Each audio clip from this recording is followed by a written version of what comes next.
Welcome to Powered by Authenticity. I hope everyone is having a great week, and I can't believe it, but we're already into February. So I hope the first month of the year treated everybody well.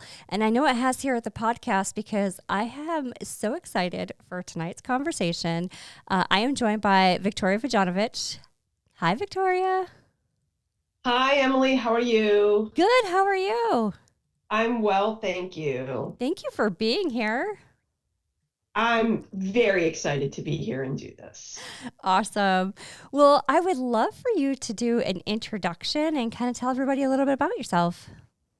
Great, thank you. Well, yes, my name is Victoria Vojnovich, and I live in Raleigh, North Carolina, but I am a Philly girl, born and raised in Philadelphia, born at Temple University Hospital, so born and raised in Philadelphia. If you're a sports fan, you know it's important when you say you're from Philly, right? I love all sports. My family loves all sports. My favorite sport is football. Yes. I went to Penn State University, so if you catch me from August to hopefully into February, this year we didn't quite make it, I bleed Penn State blue on Saturdays, and I bleed Philadelphia Eagles green on Sundays. But I will have a football conversation with anybody, including Dallas fans. I will do it. Um, I got my bachelor's degree. I got a dual degree in mathematics and computer science from Penn State University. My husband also graduated from Penn State and had taken a job with IBM here in North Carolina. So I followed him down here. After I graduated, I started my career at IBM, and I have worked in tech my entire career. So I've worked through several tech companies. I started at IBM. I then went to MCI, and literally 2 weeks after I joined MCI, Verizon bought them. So I followed them over to Verizon.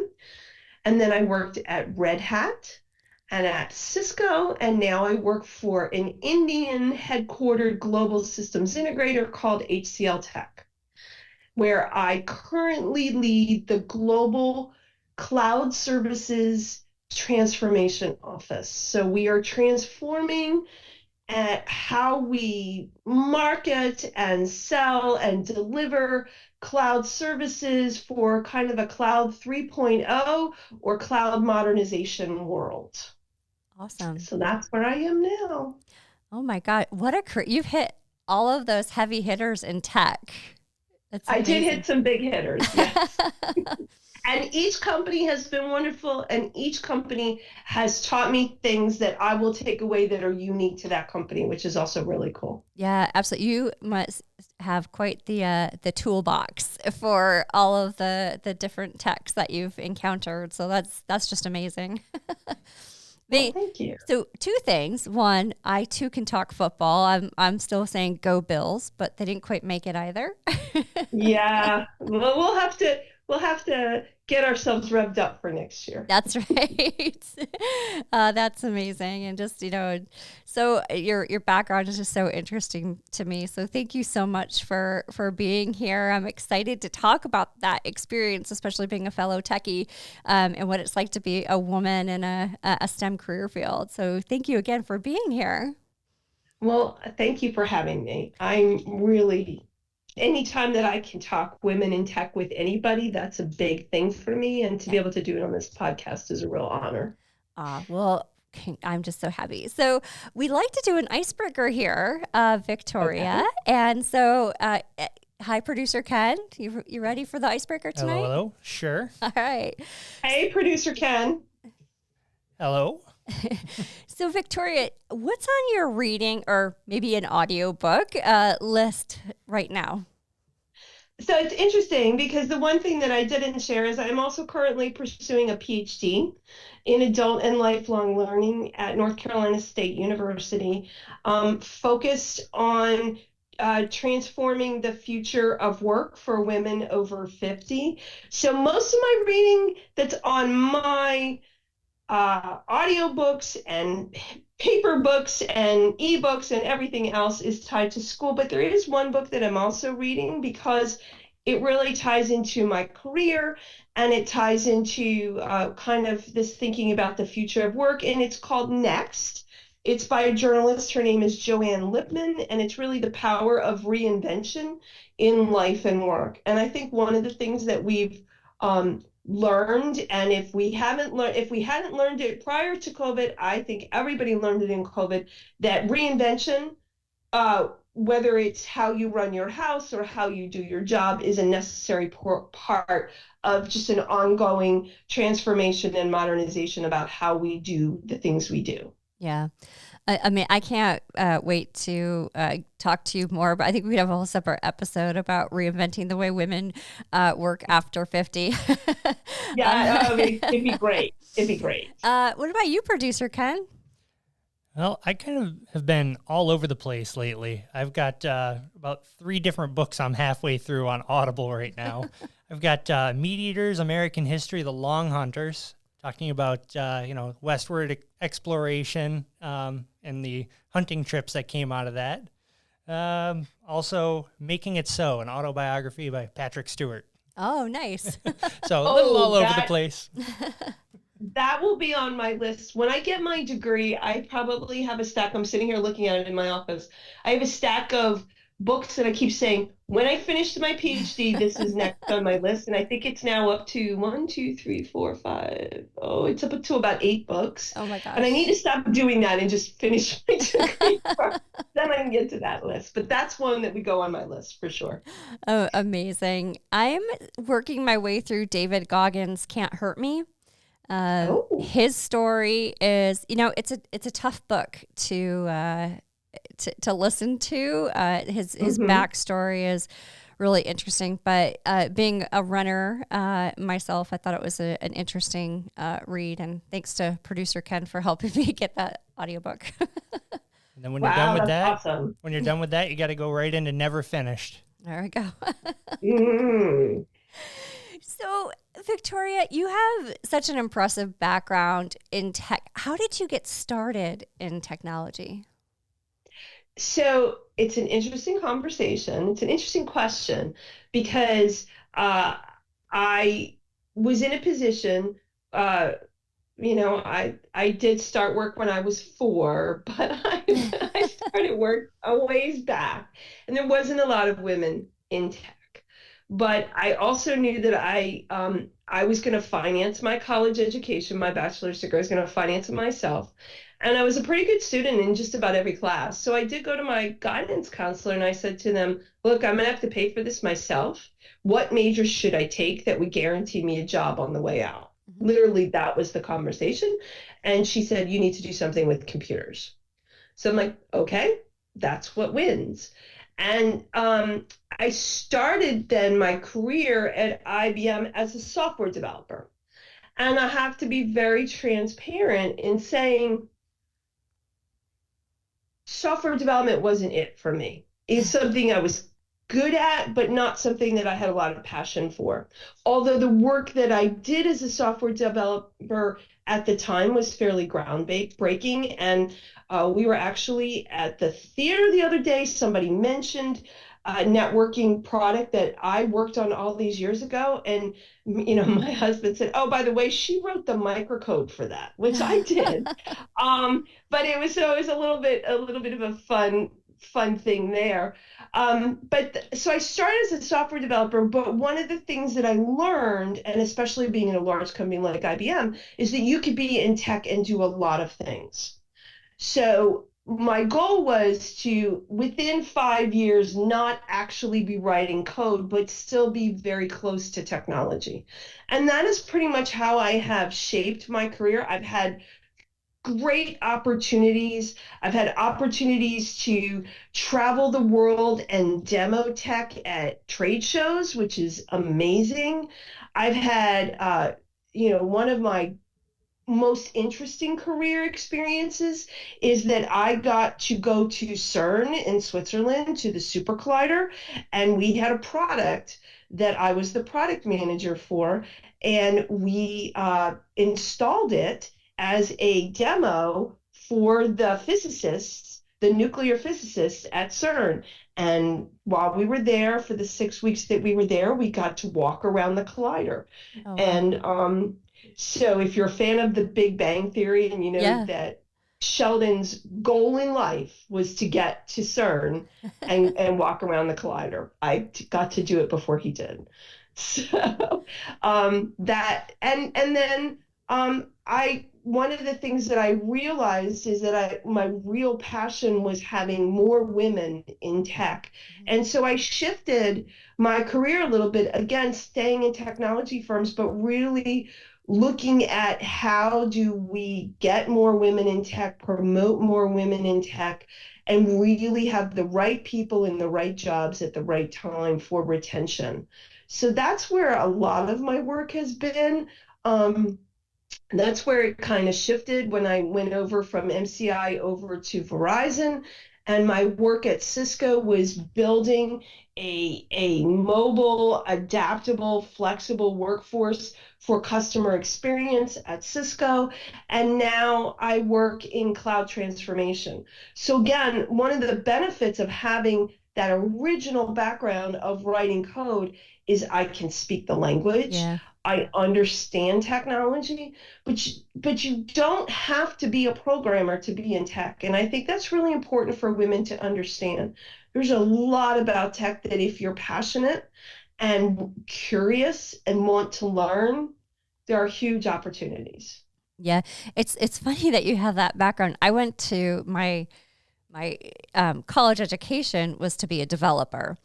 There you go. And I got into the field. I was working at Xerox at the time on their, just kind of helping to write, was a program for basically copy centers for billing purposes. And I was like, I don't like this.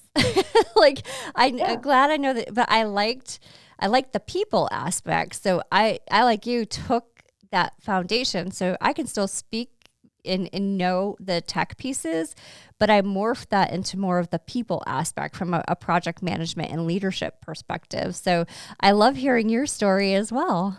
That's amazing. Yeah, we seem to have a lot of parallels, which is really cool. That is very cool. Well, as you started in tech, and I love hearing about the work you're doing for women in the tech space. It's, I don't think people understand still how, unbalanced it is. There's just not enough women in the tech sector. And to your thought, it doesn't have to be coding. Yeah. How has mentorship played a role for you in your career? How important do you think it is? It's vital. It's vital. And you're right about the numbers. The numbers actually are really sad. In the last 25 years, the total increase of women in tech has only grown 2%, from 23% till about 25.5%. Yep. And so while the industry has exploded, women in this industry has not. And it's sad. There are more women in college than there are men right now, at least in the United States, but they're not pursuing tech degrees. Yep. And we have to continue to work on that. And for that, I think mentorship is a huge piece. One of the things that I do in my local community is go out and, starting in middle school, getting girls to see that coding is not something to be afraid of. It's not a boy sport, and that they can be very successful. And I think the other thing is talking to them about STEAM, adding arts, right? So we talk about STEM all the time, but adding the art piece in, I think it also becomes attractive.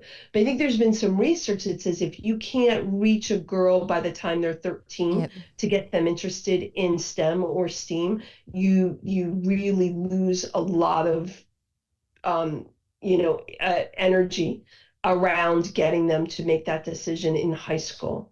So it's something that we have to do. And then in the field, a lot of times women are the only women in their department, or maybe there's two, or there might be two in an organization. And they don't have a role model or someone who can who's been there, who can kind of show them the ropes. So mentorship becomes absolutely vital, especially early in career and then all the way through careers. Yep.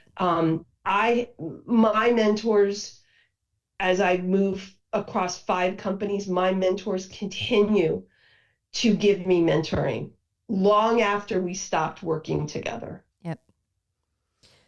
Yep. And one thing, and I'm curious to hear your perspective on this. I wish that, organizations are so revenue based, which is great. I mean, there should be the focus on that, but taking the accelerator off the looking at like billable hours and allowing especially younger females as they enter the tech sector the time, like let them dedicate an hour to that true like coaching and mentorship relationship. Any thought? Because I think it's just going to continue to be a downward cycle until we get some different views on the importance of this part of being in the career fields.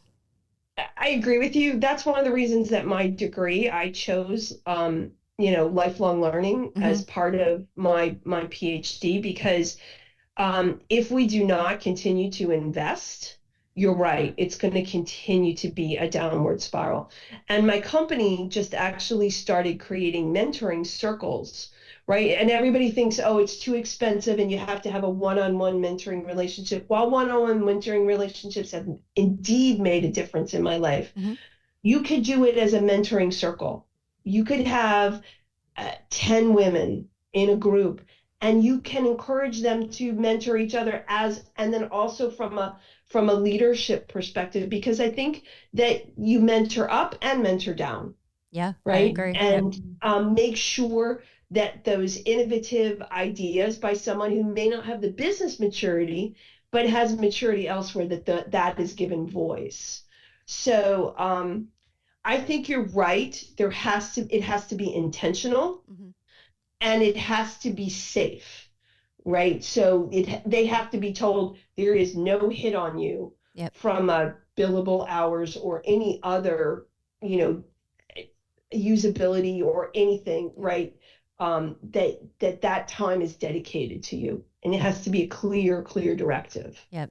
I love the idea too of a mentorship circle, because there are you could be peer to peer, but in that time and that safe space, you're going to learn so much. And just to hear other people's stories, I mean, there's such value in that type of approach to it as well. Yeah, and it's also like my mentoring circle that I lead here at HCLTech. We're talking about building executive presence, so we do have a mission. But what comes up in the conversations is so many more things about just surviving in the workplace, right? And thriving in the workplace. And I don't think that these women would have had a space to be able to do that. And I think it would have been harder in a one-on-one. And so I do some mentoring from my role as the leader of the circle, but a lot of times I just let them talk. And that's a valuable investment in their development. Yeah, absolutely. I love that. I'm curious on this perspective too. We hear coaching, we hear mentorship. The other, I think, important relationship is sponsorship. What's your perspective on the differences between mentorship and sponsorship? Oh, I think they're huge. And I appreciate you bringing this up, because a lot of people think it's the same thing, and it's not. At least not from my lens. Mentorship is about building skill. Sponsorship is about representation. That's the big difference for me. And we need both. So you need someone to help you build skills, guide you through those kind of rough waters. Absolutely. If I'm sponsoring somebody, then they're in the room with me even when they're not. That's my mandate as a sponsor, is to bring them into rooms where they wouldn't be invited. I love that. Go ahead. I'm sorry. No, I love that perspective. Yeah. For me, that is there is no higher honor than being somebody's sponsor, right? It's to listen for opportunities. It's to make sure that the person I'm sponsoring is considered when they might normally not be. Mm-hmm. And the thing for me personally is that sponsorship has made a huge difference in my career. Huge. With the exception of this last position that I took at HCLTech, where I was found by an executive recruiter, every job I've received in my entire career has been from someone who sponsored me at one point or another. And so they've sought me out. Hey, come over here with me. Hey, we need somebody like you. And I would not be where I am without it. So how do you think somebody goes about finding that sponsor? How do you how have you built that relationship to be able to have that person say, you have to come here with me? Like, just a little bit about how you've built those relationships. Yeah, so that's a great question because sponsorship's a little bit different. You can't ask somebody to sponsor you, Yep. right? Yep. It's much more organic. Usually a sponsor for me starts as a mentor and they're giving me suggestions and giving me things to work on. And then I take that investment in that relationship very seriously. If an executive is going to give me some of their time, I'm going to make sure that they see the benefit of that investment. Yep. So it's taking the information, it's curating it together, it's changing how you show up, and it's demonstrating that you are taking that mentoring and putting it to use and excelling with it. So any mentor that I've had, I always make a personal commitment that they get to see that their investment in me was worth their time. And it's in showing that investment benefit to them where they shift from being a mentor to a sponsor. I didn't really think about that perspective, but you're right. Someone's investing their time to mentor you in support of that and in respect of that. It's you as the mentee showing them how seriously you're taking their perspective and the knowledge that they're giving you and how that translates into that sponsorship relationship. Yeah. Yeah. It's definitely an evolution. Yeah. And I have people say, like, how do I go find a sponsor? It's not easy to find a sponsor. Yep. Start with finding a mentor. And you could target somebody that you want to be your mentor that might be able to move into that place. But again, I think it's much more organic than that. I don't know that I could ever say, yeah, I really want this person to sponsor me. Because you really don't know what the relationship's going to be like until you get into it. Yep. Yep. Yeah. When I think about sponsorship and sponsoring some of the individuals that I have such deep trust in them, one, Yeah. and two, just you almost become personally invested in wanting that person to succeed as much as, if not more, than you have succeeded. And I think without that kind of feeling towards the other person and that trust and respect, it's hard to sponsor somebody. And you need to take time to get to know somebody to that level of where you've gained that much in the other person. Absolutely. Everything. I agree with everything you say. And if I'm sponsoring somebody, I'm absolutely committed to seeing that to the next place. Yep. Whatever it might be, and I have had conversations with people who go, well, I'm not in a place to get somebody promoted. Sponsorship is not a guarantee of a promotion. Right. It's not a guarantee of a job. It's moving them to the next place, whatever the next place might be. It might be a lateral move in their career, which then has a rocket ship upward. Yep. Right. Yep. So it's really about moving someone to the next space. And that may be across, not up.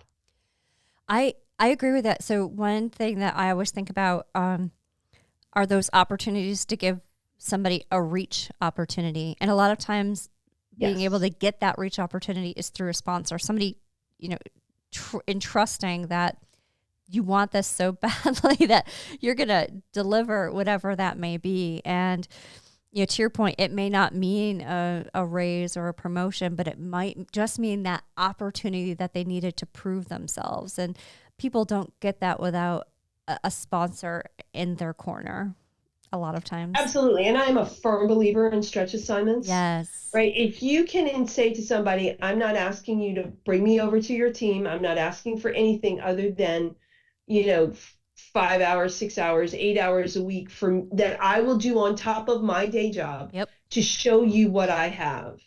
This is the best way to get someone to notice you. And then they can make a decision. Oh, yeah, this person is really somebody that I would sponsor. Yeah. Look what they are willing to step into before asking for anything.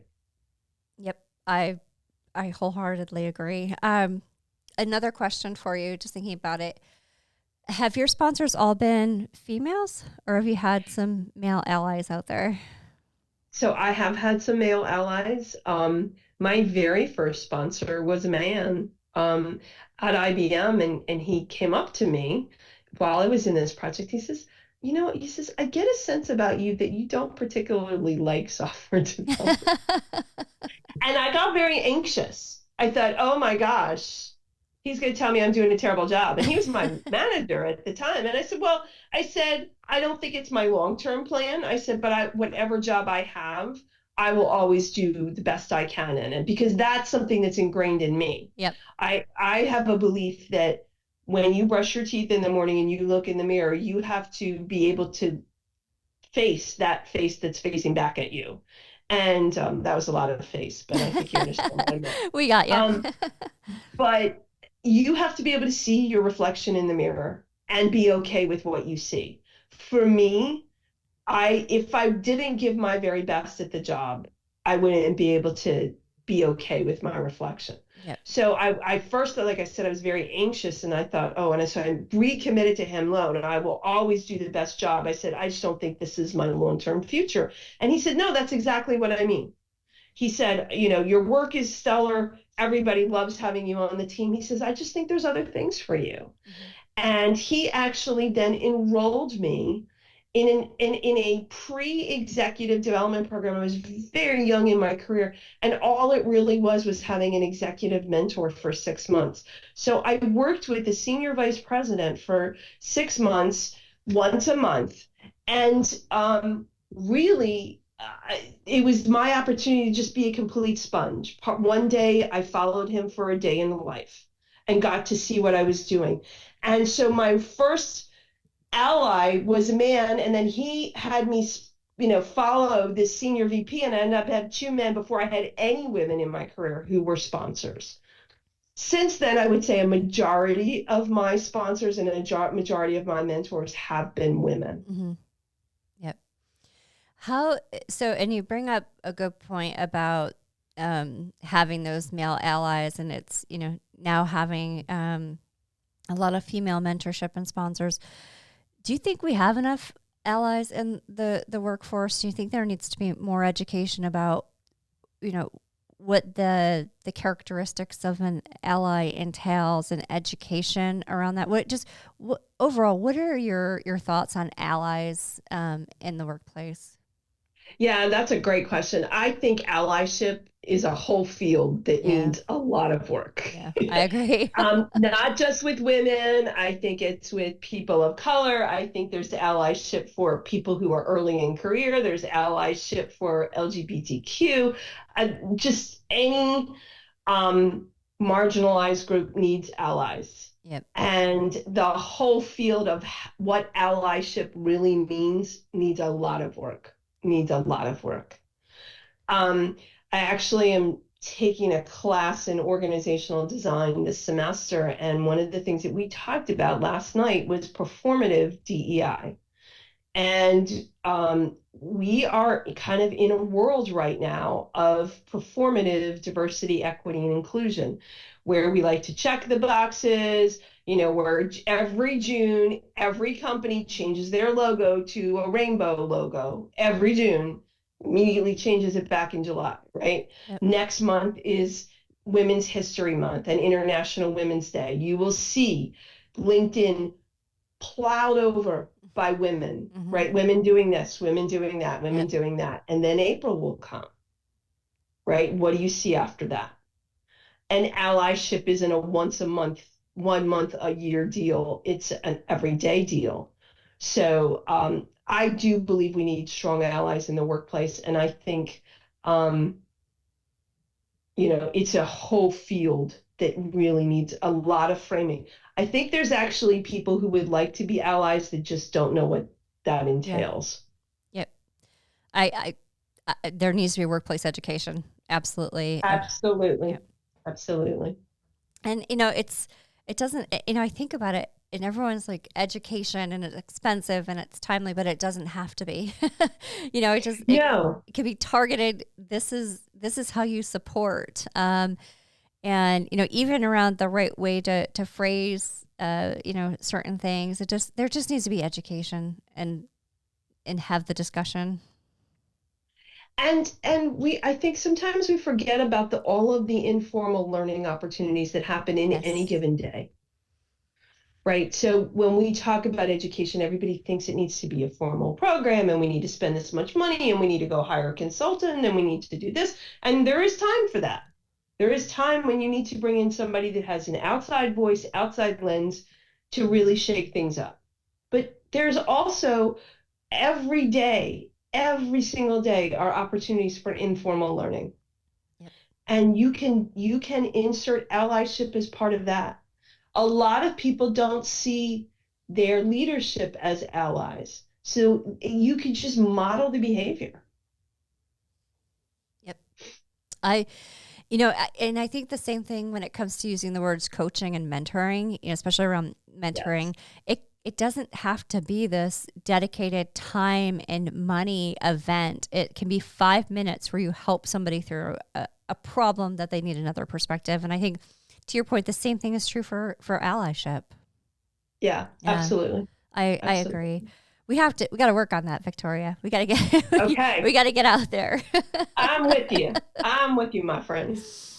And I think one other topic I'd love for your perspective on is, as women, I don't know about you, but I feel like networking is challenging. Not only to find the time, but to be willing sometimes to walk into a room where you do not know anybody else and put yourself out there and, talk with other people. Has networking it sounds like networking probably has played a pretty big part in your career. Any thoughts on it? It has played a really big part in my career. And I will tell you, I have a very reliable formula right now when it comes to networking. And it starts with joining the women's employee resource group at your company, if you have one. Hopefully we're getting to a place where most companies have an employee resource group for women, especially in tech. Mm-hmm. And volunteering to do some job, whatever the job is. My very first employee resource group, we had an event and people were given were given paper tickets to the event. My job, I collected tickets, right? It had nothing to do with helping me in my career in tech, but everybody talked to me when they handed me their ticket when they walked in the door. Yes. And so the old idea of networking or kind of this speed dating lens about networking, I don't think is effective. For women in particular, I find that going to women's events helps me with networking. And in general, as you start to meet people, right, you meet them and their network. And so I, again, have a deep passion about if someone's given me their time, I have to respect and honor that time that's been given to me. And so I really try to go back and show them that their time investment, even if it was 5 minutes at a mixer or something, was worth it. Yep. And that's how you start, I think, to make an impression with people. And they're like, oh yeah, I remember her, because it wasn't thank you for your time. A lot of times if I've met people like at a conference and they hand me their business card, or now we do V cards, I always send a quick thank you note. always send a quick thank you note. Yep. It's three sentences, right? Email 3 sentences, thanking them for their time, looking forward to the next opportunity that we might connect. And you're kind of setting up in advance. I'd like to have a long-term relationship with you. Yep. I love that. We actually met through networking. We met through Kathy We did. Dirksen and our collaboration book that we're working on. And I have to say it's tough to put yourself out there, but some amazing relationships can start just by saying hi. Absolutely, absolutely. And I had no expectation for this book Yeah. that we're working on. I just thought it was cool. Yep. And and so I did it, and it's been amazing. The people that we've met, Yep. just through this project. Yeah, I agree. I was looking forward to that that foray into writing and to kind of see what that was like, and the relationships and conversations that have come out of this type of project have really been interesting and fun to me. It's been a great part of the overall experience. Absolutely, I couldn't agree more. And thinking about women in tech, I know I'm part of a couple of different groups. The WIT network here in Buffalo, part of their board. There's Women of the Channel, Women in Cloud. Any others that you can think of off the top of your head? So there's another cloud group called Cloud Girls, which is really a great group to join. And then also there's kind of a lot of local, I believe, spin-offs of Women in Tech, right? So there's Yeah. the National Women in Tech, but then I think there are some local Yep. ones, like here in the Triangle Research Triangle area of North Carolina, we have Triangle Women in STEM. So that's another group. I also belong to Chief, Oh, yes. which Yep. is a women's networking group for executives. And that's been a great opportunity for me. And I know there's Women in Cybersec. If Yep. you're a security person, I have a very good friend who leads the Women in Cybersec here in the Triangle area. And then, of course, there's the Society of Women Engineers, Yep. which I belonged to when I was in university. And, their professional association goes well past the university level. Yep. Awesome. I actually just, we had a previous podcast guest on I'd met through another networking avenue. Her name is Kate Lewis, and she does a lot of women in tech events in Raleigh. She's local. I might do it if you're up to it. Do an introduction. There might be some things coming up in the Raleigh area. Please. I'm gonna. Please. I was like, why didn't I put two and two together until just now? But I think it would be a good intro. So I'll do that tomorrow. Thank you. Yeah, for sure. So what's next? You're going to finish school. You're finishing your doctorate. But what else do you have coming up? Well, I've got actually 2 books that I'm writing through Kathy, the one that we're doing together. And so I have the Women's Leadership in STEM book, and then Women in Leading in Communities book. So I have 2 chapters for those books. I'm just starting to write my dissertation proposal, which I will defend in September, and do my research study in the fall, and then write my dissertation in the spring. Plus my day job, so I'm a little busy. But the other thing that I'm looking to do is align with the book release and some other conversations, is really putting to paper this idea of reimagining the future of work for women over 50, and starting my own company associated with that. I have a futurist that I'm working with, so she's a brilliant retired professor, really in futures theory, helping me put some things through it. And then I have another colleague who actually we went to university together at Penn State and ended up in the same apartment complex in Raleigh without ever knowing that we both were going to end up here. Amazing. And and she's really looking at entrepreneurship, and so that's really my next shift, is looking at entrepreneurship kind of as a specific power space for women over 50, and how to put those pieces together to allow that entrepreneurship to take hold. I love it. That's amazing. And I think that's so needed. And hey, if you need anybody for your research paper, I'm in tech. Yeah, I think I will be knocking on your door. I may or may not be over 50. I'm not sure I'm willing to say that out loud. That's okay. I'm willing to own that. I'm willing to own that. I didn't say how far over 50. 50 plus 1 day works. There you go. Well, Victoria, thank you so much for being on the podcast tonight. I've walked away with I've thoroughly enjoyed this conversation. I love the perspective on mentorship, on sponsorship, the importance of not only the impacts in your life, but those that you're helping to now lead and take under your wing. I really appreciate you being here. It's nice to talk to a fellow woman in STEM. And so I really appreciate you hopping on the podcast tonight. And Emily, thank you so much. I really enjoyed this conversation. And it was interesting because I just had a really long day at work today. And I was telling my husband, I'm like, I get to just talk. Yes. for a half an hour, I don't owe anybody anything. There are no deliverables. I just get to talk. And so I've been looking forward to this all day. And it was absolutely a delightful time speaking with you. Well, thank you. And I'd love, as you're working through your dissertation and your research, if you ever just want to hop on another podcast recording and talk through, I'll even, be willing to record a session if you want to work through that. It's very interesting to me. I've done some discussions about ageism in tech.